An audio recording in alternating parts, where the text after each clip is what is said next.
You see, the problem is Ghana, Nigeria, Congo don't even feel Africans unless they're out of Africa. The point in which we feel African is once we get out. But what is the reason for Pan-Africanism?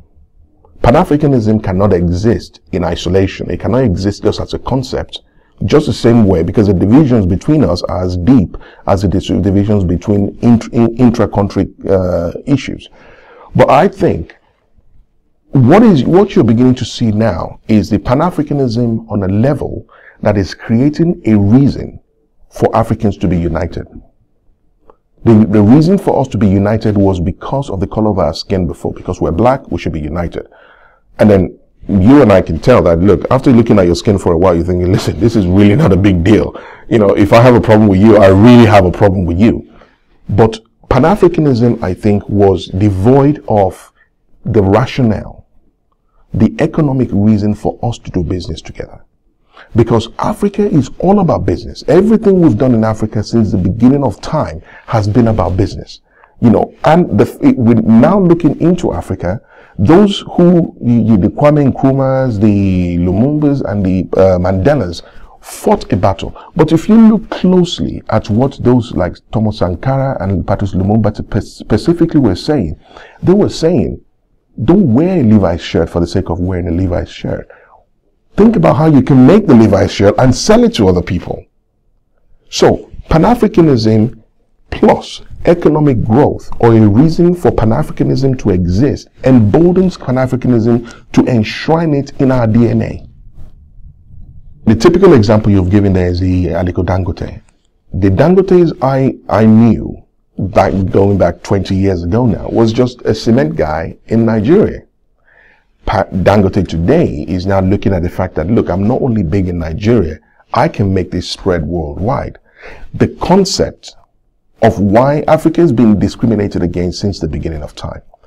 But the resurgence of interest in Africa now is based on economic reason. And I said earlier, Pan-Africanism plus economic interest really emboldens Africa. Now you see adverts of Aliko Dangote saying, hey, this is not just me here, this is me, a powerhouse of Africa.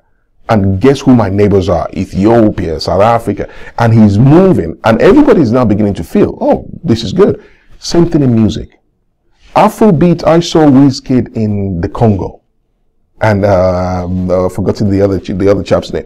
P-Square as well. The Banj and I've forgotten it's escaped me now. But the fact is, these guys are exporting their music.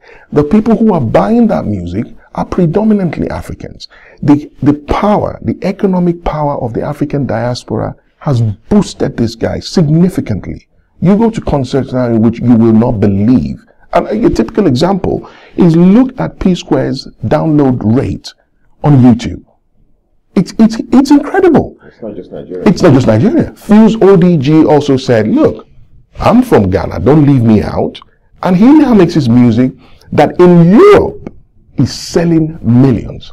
And that's the kind of thing that is now promoting Africanism or Pan-Africanism. It is saying, if we look internally, we find a reason to be proud of ourselves. We find a reason to now celebrate the fact that we will work together.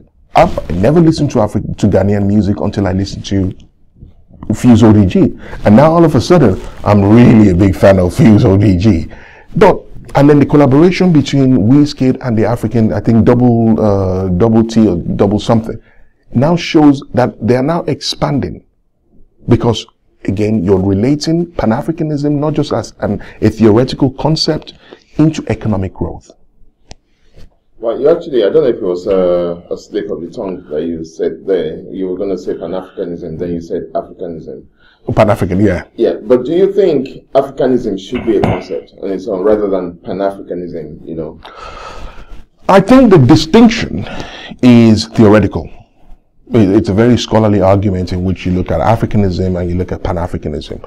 I think Africanism is perhaps is an enforcement of who I am as an African. Shouldn't that be even more stronger? Because if we actually believe that strongly enough, then Pan-Africanism becomes redundant because we're all just the same then. But you see, I think the concept behind Pan-Africanism is countering the narrative from the colonial era. It's saying We as African, Pan-African, forget about this sub-Saharan African, because that's just a narrative of Europe, or a narrative of the Arabs who want to feel that, look, if you say north of the Sahara, they are not as bad as sub-Saharan Africa. But we're saying, even as sub-Saharan Africans, we are proud because it is economic growth that is now allowing us to say, you want to call us sub-Saharan? Fine. But we define ourselves as Pan-Africans.